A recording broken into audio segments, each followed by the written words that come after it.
Hello everybody, welcome back to my channel. If you are new here, hi, my name is Naomi. I am a South African living in the United Kingdom and I have made quite a few videos on my channel all about the differences between South Africa and England, and I do have a playlist on my channel. Go and have a look. There's a playlist of all the things that are different that I've made videos about being different. And I have mostly done sort of immigration videos. I have just recently done a video all about applying for our further leave to remain visa, so I will link that down below as well if you are interested in watching that. It's all about some exciting news that we have, and I'm sure you can tell by the title of the video, we are moving. But yeah,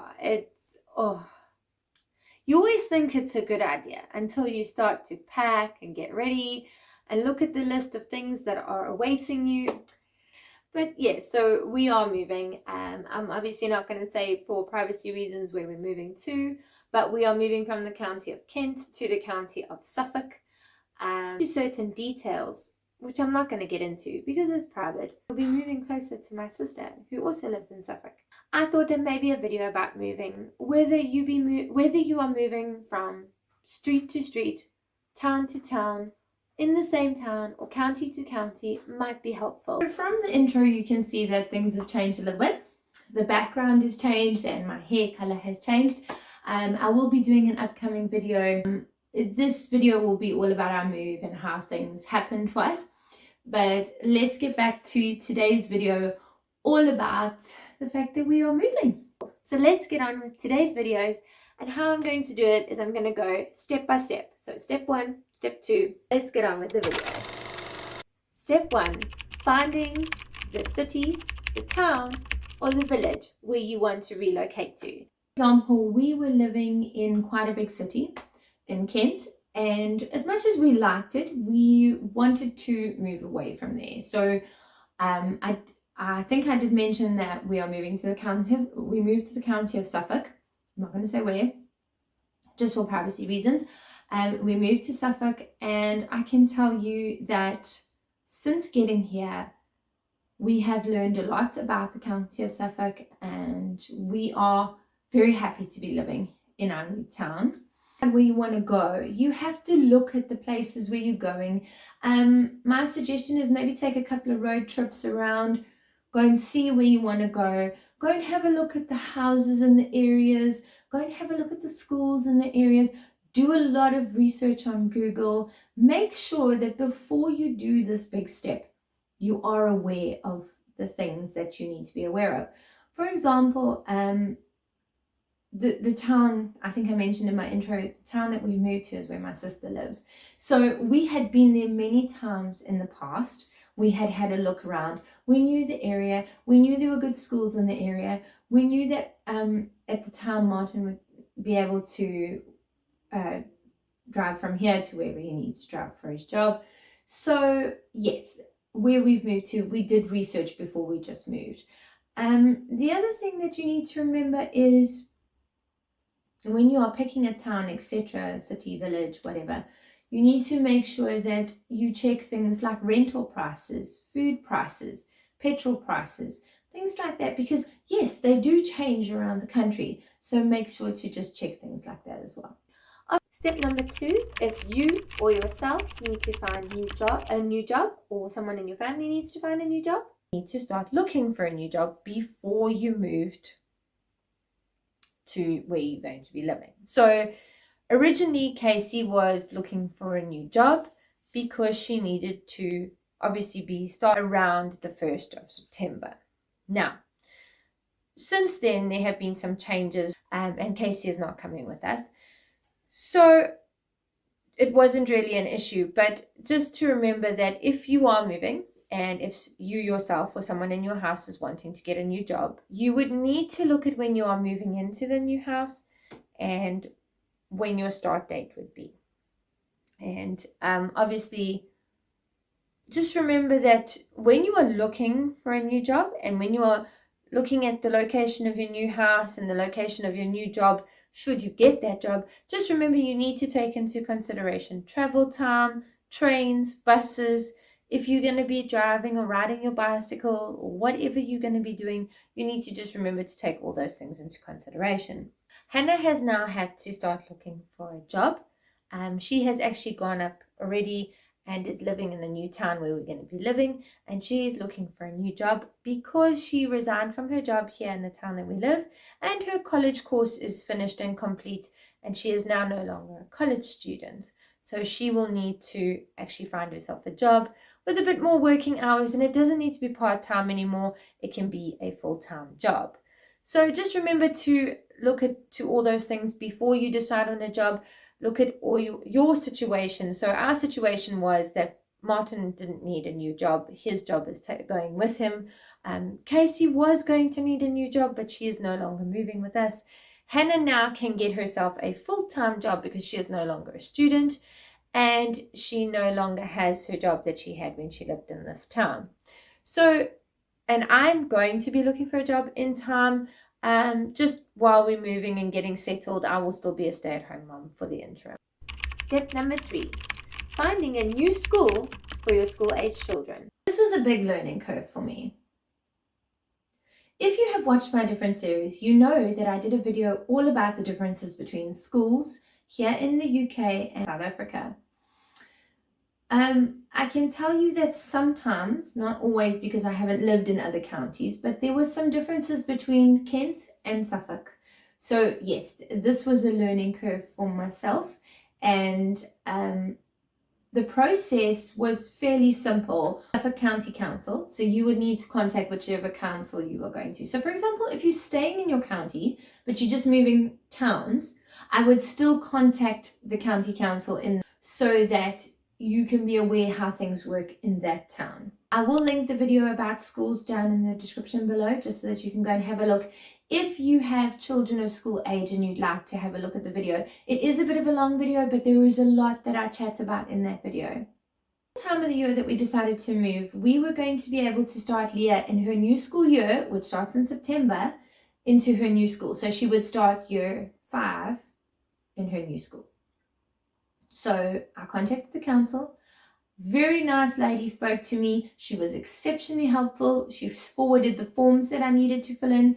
I filled in the forms. The only one thing that she said might have been a problem is we didn't have a rental address. And at that stage, no, we didn't have a rental address. So it was pretty much a good thing. I applied to 3 schools. 2 of them were full for year 5. 1 had a space for Leah. So we were able to get her into that school. The very nice lady at Leah's current school, the school here in Suffolk, contacted me, and we sorted everything out from there.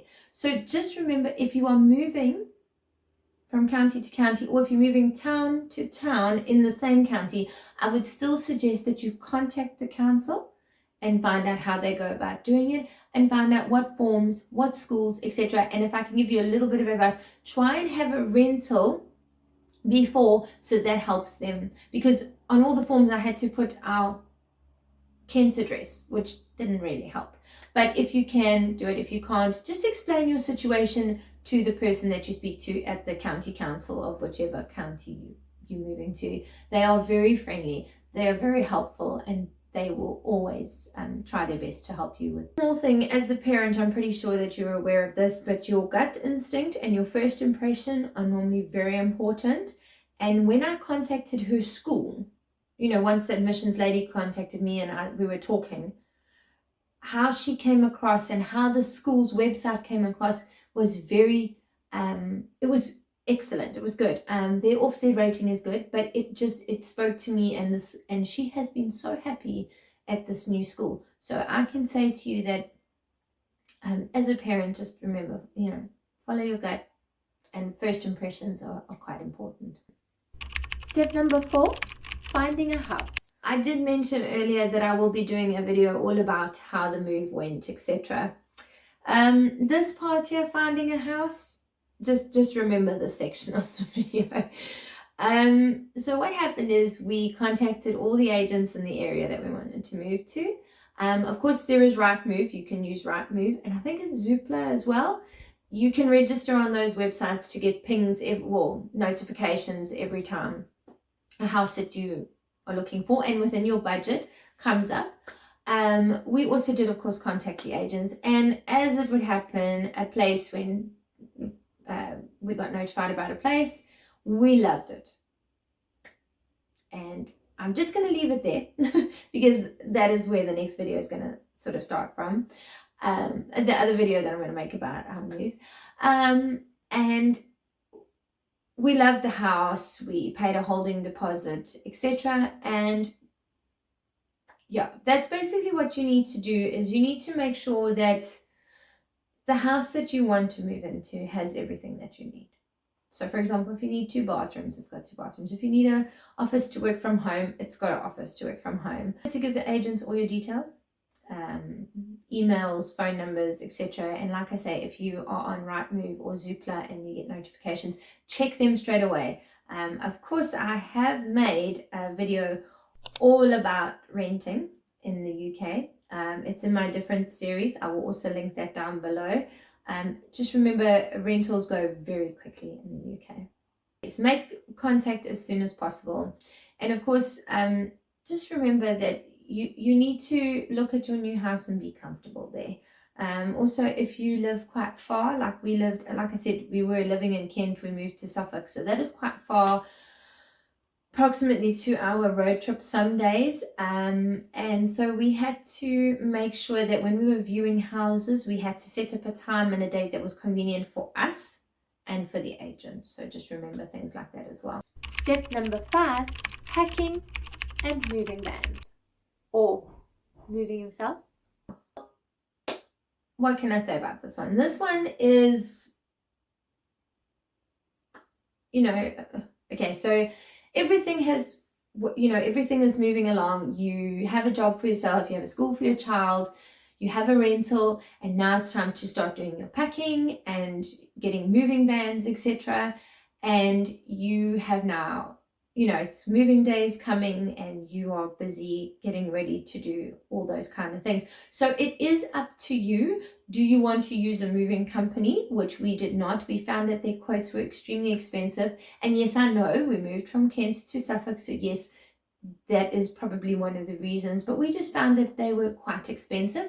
So what we did instead was we hired a van. My husband drove.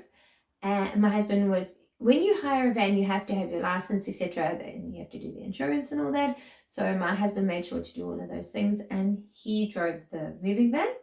And it was quite a big one because we were able to do only 2 loads. And again, I bring up the distance between the one county to the next. So it was important to have a big enough van that there was maximum 2 loads, that we could fit our entire house and all our furniture in just 2 loads.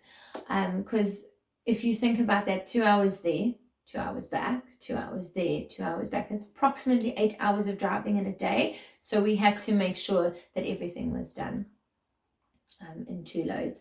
So yes, it's up to you what you want to do. I did all of the packing myself, and of course the kids and Martin helped. We packed many boxes, we did what we could. What we did do this time around, which we haven't really done before, we packed things into drawers. For example, if you've got a chest of drawers, we packed things into drawers, and then we cling wrapped the drawers closed. Videos of us packing up and things like that, because sometimes you can just see how people are different and how people pack differently. There's tons of packing hack videos on YouTube, so go and have a look for things like that. But to us, it just made it a bit easier to pack some things in the drawers and then cling wrap the drawers closed. Of course, we didn't put breakable things in there. Those were packed in boxes with bubble wrap and labeled fragile, be careful on the boxes. We ordered boxes from Amazon. They were very nice. They had little pictures on them, which room in the house. You could write down all the contents on there. It had a fragile thing, so you would just tick fragile. So I will link the boxes in the description below. They are available on Amazon. So overall, our move from Kent to Suffolk went very well. Like I said, we only ended up doing 2 loads with the moving van because it was a nice generous sized van, and we were able to get the things packed nicely and just do 2 loads. I am very grateful and happy that this time is over. I'm very grateful and happy to be in our rental, And I really hope that you guys will come back for the second video. I haven't named it yet, but I'm going to do a second video. Of course, once I've put it up, I will link it to this video as well. And I can tell you that, like I said in my intro, it always seems like such a good idea. And then all these things, and it was a very stressful time. But you know what? It's over and we are on the other side now and we are happy in our new rental. Like I mentioned, Casey decided to stay in our town. Casey decided to stay in the county of Kent. She decided that it was better for her to stay. So unfortunately, we don't have Casey with us. But other than that, the move went really well. I'm very grateful it's all over. And thank you so much for watching this video. And I really hope it's been helpful. So if you would like to share, I would be grateful. Thank you. And whatever you do today, I hope you have a great day.